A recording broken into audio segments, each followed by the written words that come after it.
Ladies and gentlemen, good day and welcome to the IRCTC Q2 FY26 Earnings Call hosted by Dolat Capital. As a reminder, all participant lines will be in the listen-only mode, and there will be an opportunity for you to ask questions after the presentation concludes. Should you need assistance during the conference call, please signal an operator by pressing star, then zero on your touchtone phone. I now hand the conference over to Mr. Rahul Jain from Dolat Capital. Thank you, and over to you, sir. Thank you, Huda. Good afternoon, everyone. On behalf of Dolat Capital, we welcome you all to the Q2 FY26 Earnings Conference Call of IRCTC Limited. I take this opportunity to welcome the management of IRCTC, which is represented by Mr. Sanjay Kumar Jain, who is CMD of the company, Mr. Sudhir Kumar, who is Director of Finance and CFO, and also we have today with us Shri Rahul Himalianji, who is Director for Tourism and Marketing, and Mr. Manoj Sharma, Director for Catering Services of the company.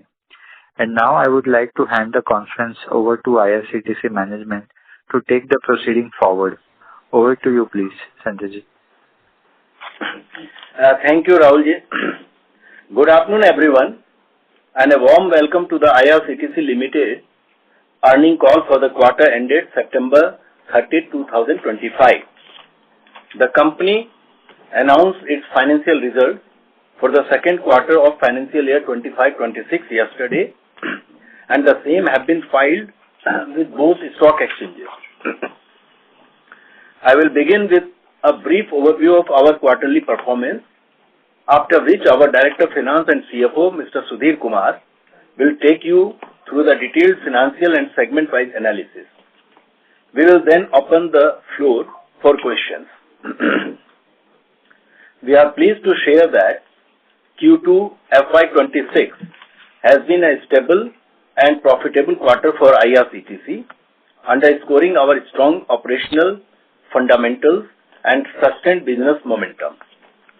The company reported a profit after tax of rupees 342 crores, reflecting a year-on-year growth of 11.04%.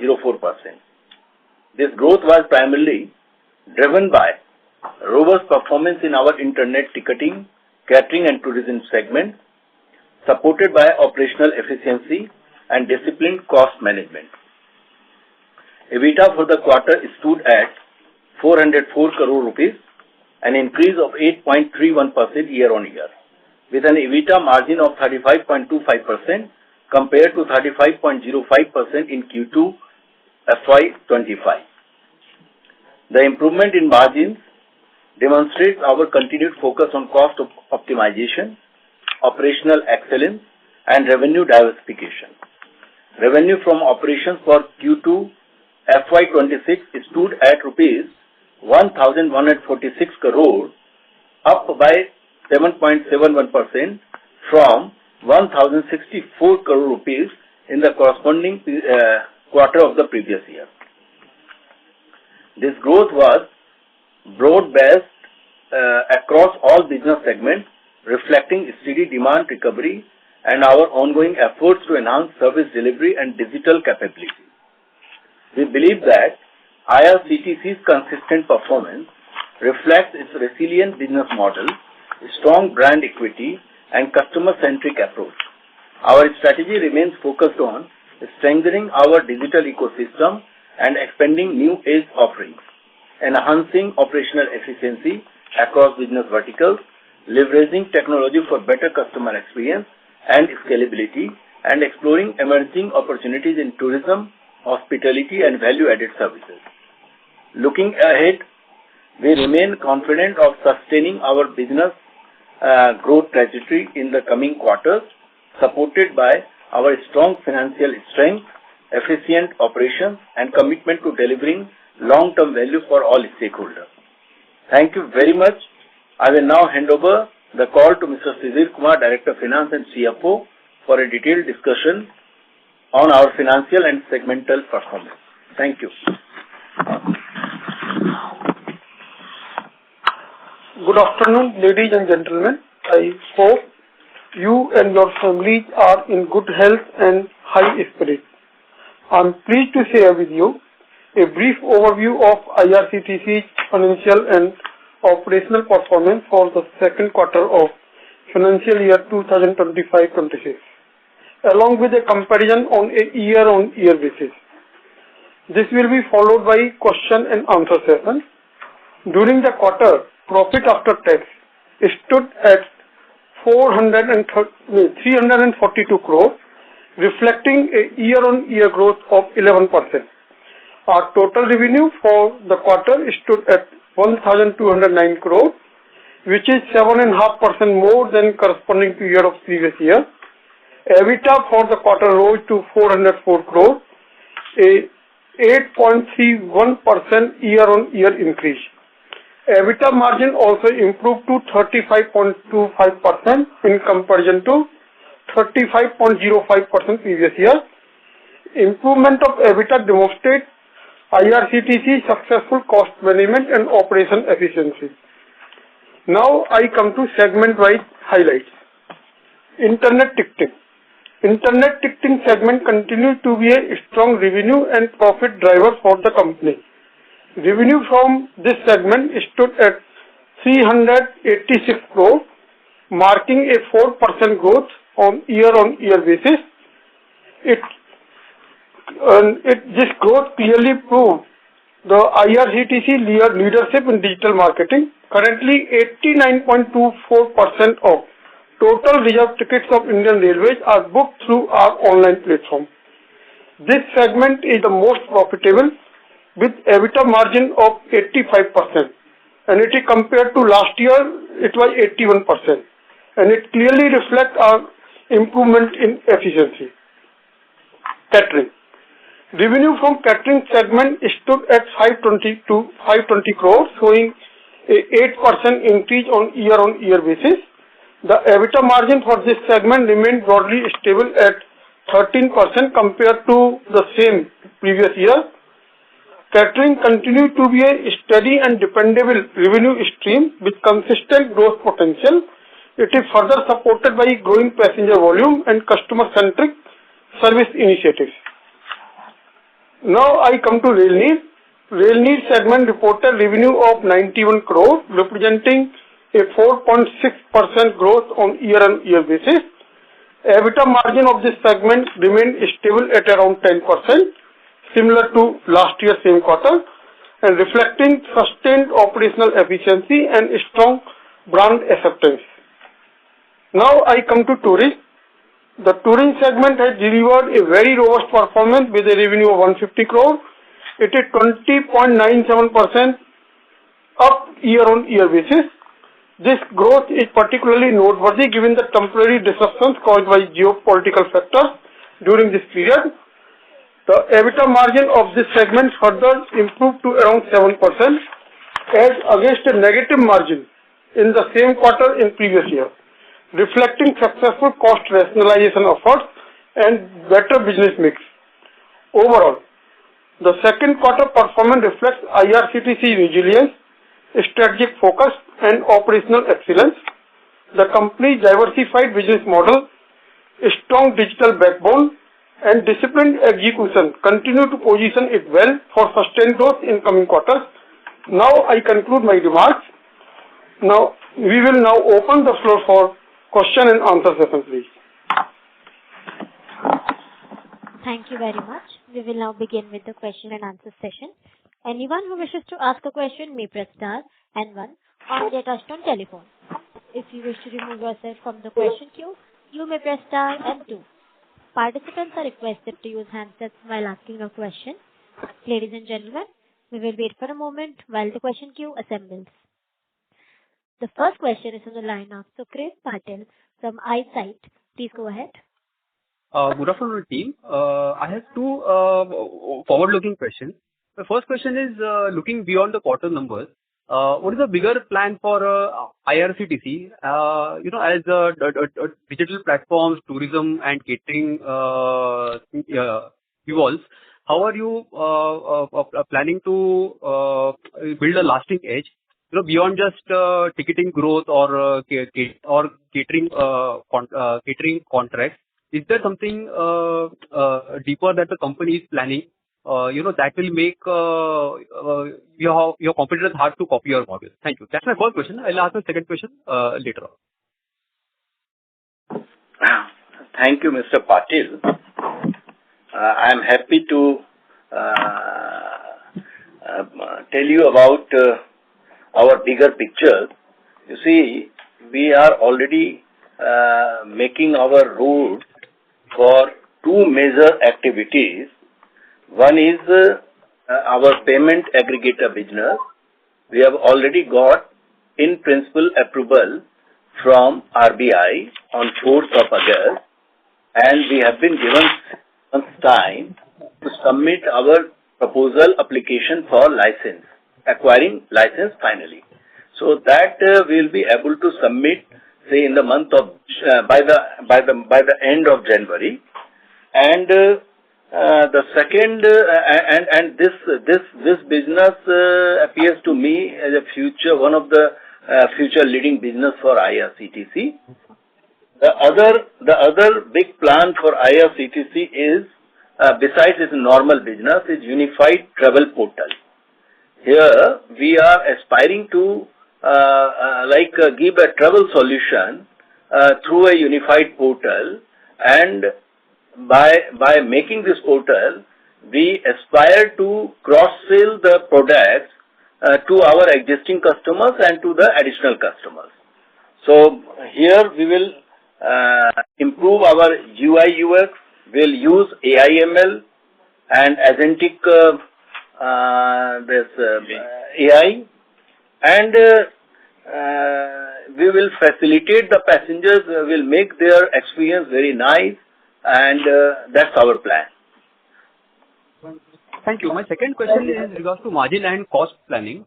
When cost rises, whether it is catering imports or IT investments or any compliance issues, how do you make sure the margins stay ahead without slowing down growth? Is there any system that you have built or you will be building, which will help you keep the profits in line even when things are getting a bit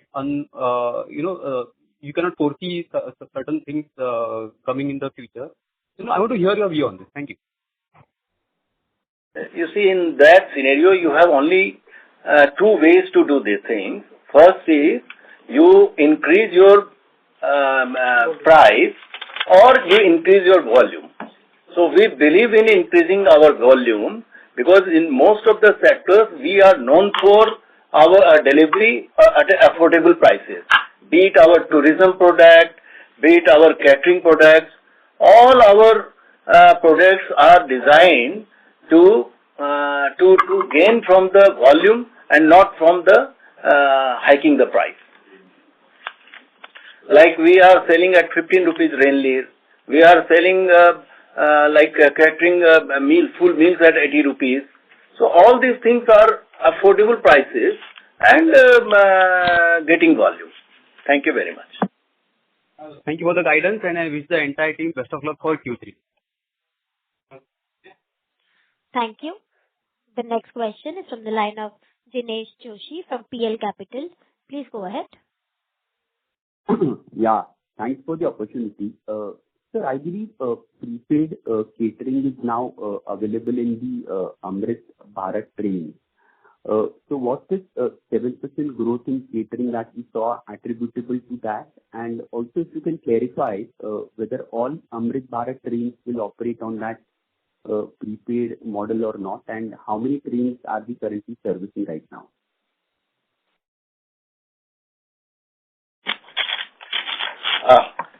You want to know how many Amrit Bharat trains we are serving now, or you want to know overall trains we are serving? So currently, how many are we serving? And if you can also tell us what can be the universe over here. The whole universe today, it is 1,318 trains, and out of it, around 15 Amrit Bharat trains we are serving. At the moment, none of the Amrit Bharat trains we are running on prepaid model, but yes, the policy is out. Of course, this will give us a good gain, but we are putting our system in place to take up this work. So Thank you. If I remember, Yeah. Thank you, sir. Thank you. So if I remember right, earlier our universe was somewhere around 1,500 trains, and our reach was at about 1,300 trains. And now you mentioned that additional 1,318 Amrit Bharat trains will come up. So does that imply that our universe doubles, or basically how to think about it? Because I could not get your question. Please repeat it again. Sir, our current catering reach is 1,300 trains, right? Sure. Right. And you mentioned that additional 1,318 Amrit Bharat trains are something which will come up in future. So does it imply No. Currently all trains put together, mobile services we are providing in 1,318 trains. And only 15 trains are Amrit Bharat trains. Oh, understood. And how many more Amrit Bharat are about to come was my question. How big is the universe? Though universe is quite big, but exact number you can get only from Ministry of Railways. Thank you. Okay. And secondly, just one small clarification required on the cluster-based contracts that were awarded some time back on 5+2 year basis. So these new contracts, I mean, are all of them now hitting our P&L and we are accruing revenues at revised prices, or some of them are yet to hit our P&L? No, you see, there is a mix of cluster trains and SBD trains and temporary trains. You see, we have given contract on cluster trains which have been already awarded, where we got the tender through, and in those trains also, when the SBD trains tenure will expire, those trains will be converted into cluster trains. And there are certain trains which could not be pooled in the cluster. Those trains we are running on a temporary basis. So all three types of trains are still working. Thank you. I will take this separately, no problem. But sir, one last bookkeeping question. If you can share the number of tickets booked for the quarter and the convenience fee, and also the share of UPI transactions. Yeah. Total tickets during this quarter booked is 13.55 crores, and UPI share is 49.81%, and convenience fee share is 252 crores. Thank you so much. Thank you. A reminder to all participants, you may press star and 1 to ask a question. The next question is from the line of Rahul Jain from Dolat Capital. Please go ahead. Yeah, thanks for the opportunity. Just I would like to understand about this exceptional item which has been announced in this particular quarter related to the Tejas Express train. Is it, if my memory serves right, is it related to the reduction request that we have made towards certain charges for running the rake? Please give me clarity on this same, and is there anything more to happen here? Thank you. Yes, this exceptional item is because of the discount we got from Indian Railways on the haulage charges of Tejas Express. This is 5.8 crores. Thank you. What's your next question onto that? Yeah. So, and this haulage charge now, since this has been aligned, so the reduced rate is what is applicable to us for the current fiscal onwards? Yeah. The same rate is continuing now. And any color we could get on this Tejas Express? Is it making profit at this point, and any utilization, any other input that we could share, how the operations are working right now? Yes, it worked with total Tejas revenue is 37.31 crore, out of which 3.38 crores are profit. And our occupancy of Ahmedabad is 87% and Lucknow is 56%. Okay. Okay. Now, about the Rail Nail business, we have highlighted that we would first close the already announced plant. So any development in terms of what all new capacity we are expecting to getting live in next 12 months? Yeah, first of all, our Bilaspur plant, which is not working at the moment because of some reasons of the state government. So now the issue is resolved and we will be very soon starting the Bilaspur plant. So that will add capacity of 72,000 bottles per day. Besides, we are in the process of enhancing the capacity of our Danapur and Ambernath plant from 1 lakh bottles to 3 lakh bottles. And we are also hoping to install 4 more plants across India.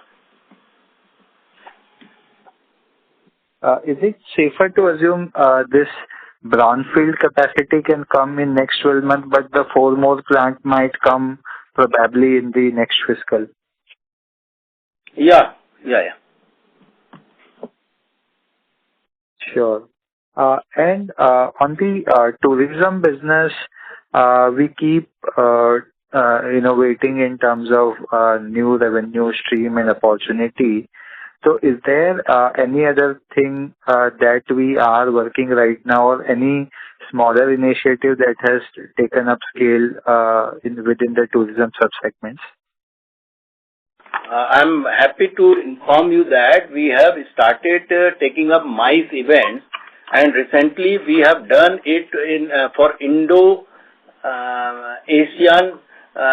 countries, this Mart, where IRCTC in Bangkok for the first time organized the Mart infrastructure. We participated in PATA, and we have been given by MEA this work, not to Ministry of Tourism. Sorry, we got it from where? From MEA, Ministry of External Affairs. Okay, so was it representing this MART which you were mentioning? Sorry about my knowledge on this subject. So was it like India section which we hosted in that ASEAN event, or something more than that? Yeah. It is not only for India, but it is for ASEAN also. 11 countries participate. Sure. So, in the MICE event, is there, because this is a very diversified segment, so how we are trying to identify the area which we will participate and areas which we may not? You see, general MICE everybody can do, but now we have planned to make a cluster kind of thing where we will divide all the ministries and the state government in 5 clusters, and it will be backed by good partners, PPP partners, and we'll try to capture this business from government and semi-government organizations, including the PSUs. Pretty interesting. So any profitability, will it be like a fixed top-up margin on the cost plus basis, or it will be function of other revenue stream and what we collect? You see, it will be what we have thought of is a minimum margin of 8% will keep. And as I told earlier that we work on an affordable model. So whatever benefit we can derive because of our capacity or our market presence will certainly give benefit to the organization so that we get more and more business, of course with the 8% return. And just lastly, will this revenue be part of our catering initiative, or it will be part of our tourism initiative? Of course, tourism. Sure.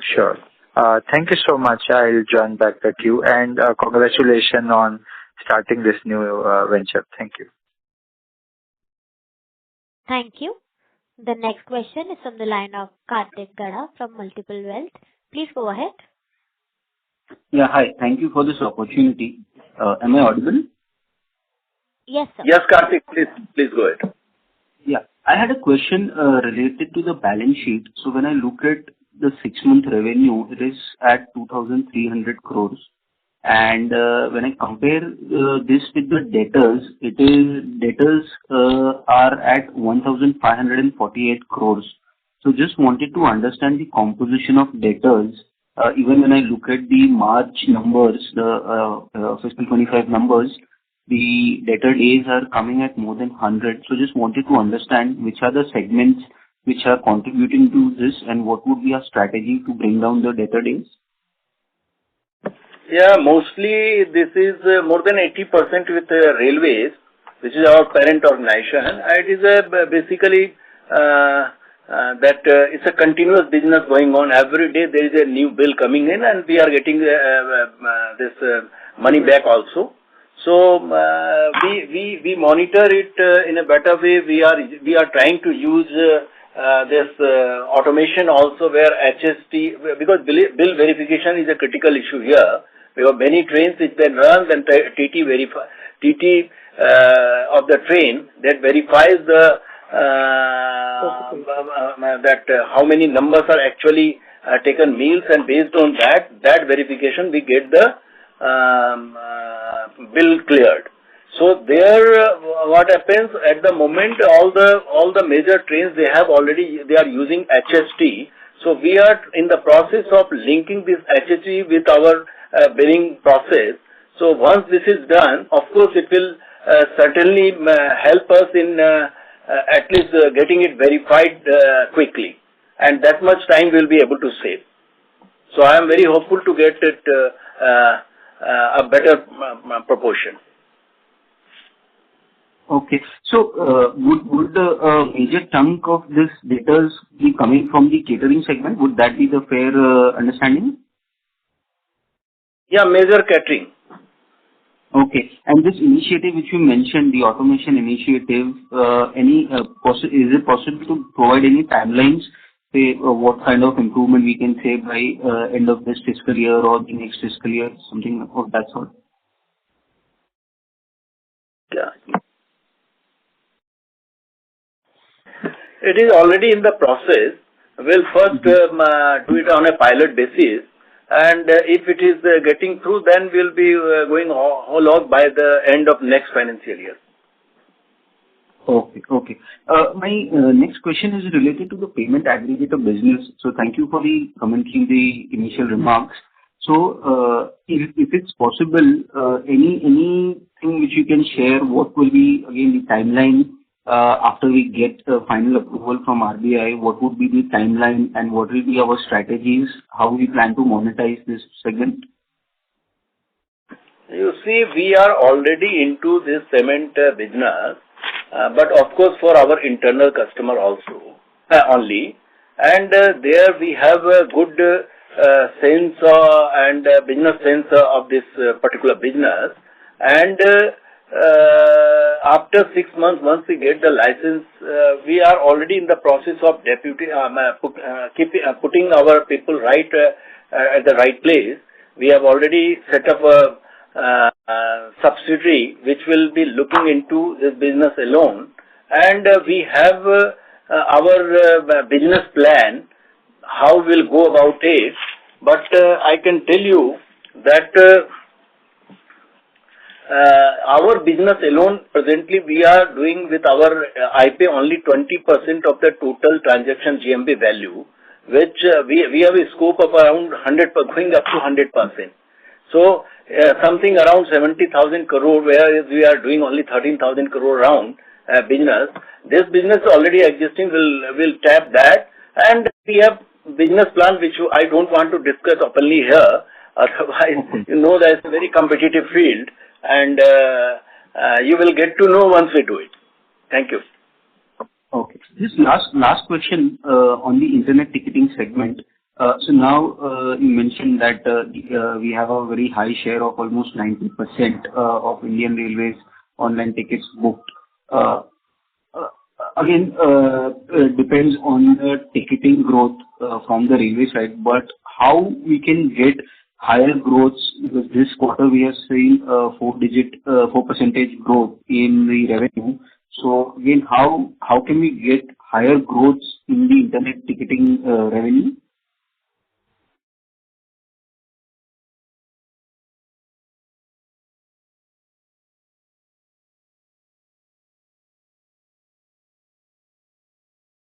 Hello?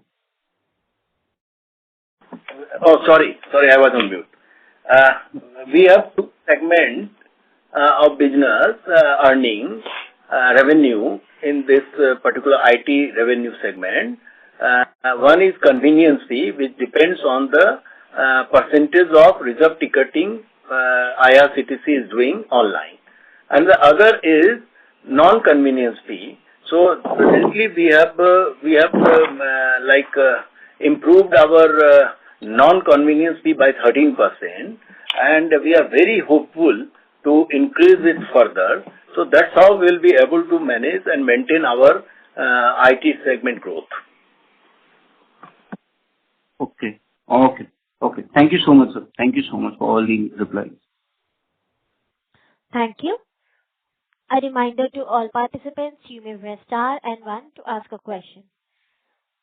The next question is from the line of Harsh Yadav from Dolat Capital. Please go ahead. Hi. I wanted to ask a question on Bharat Gaurav trains. You had mentioned in Q1 that you were going to add one more rake. Has that been deployed? And what could be the booking trend for Q3, Q4 that you see? And also, how many departures have you completed in H1?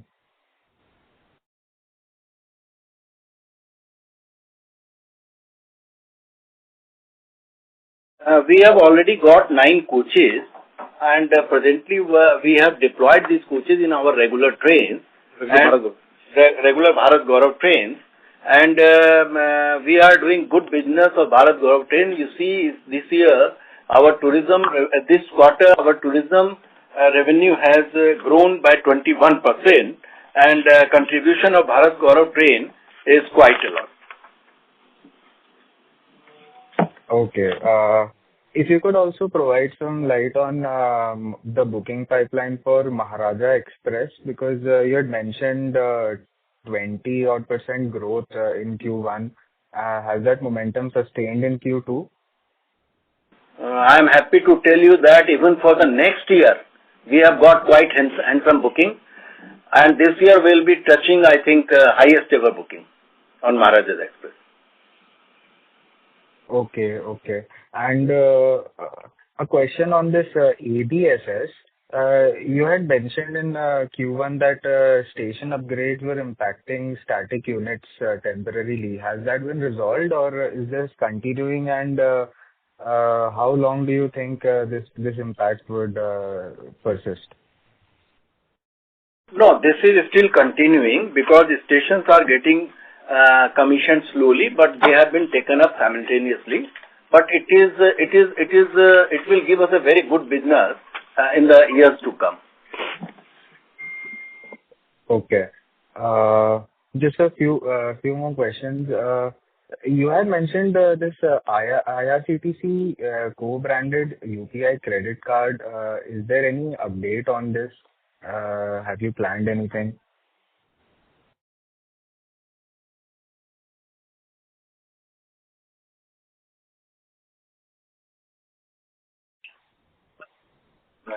You are talking of SBI co-branded card? Yes. So that business is continuing, and we are still with them. And besides that, SBI, we have collaborated with Ratnakar Bank also, RBL also. Okay. Just one last question. If you could share the AC, non-AC ticketing mix. I am just trying to tell you about the figures also. Loyalty program last year, this quarter, we have gained 15.35 crores. There is a jump of 26.65%. What's your next question, please? I wanted to know AC, non-AC ticketing mix share for Q2. Just a moment. AC is 6.75 crores out of 13.55 crores. Non-AC is 6.8 crores. Okay. Thank you. Thank you. As there are no further questions from the participants, I now hand the conference over to the management for closing comments.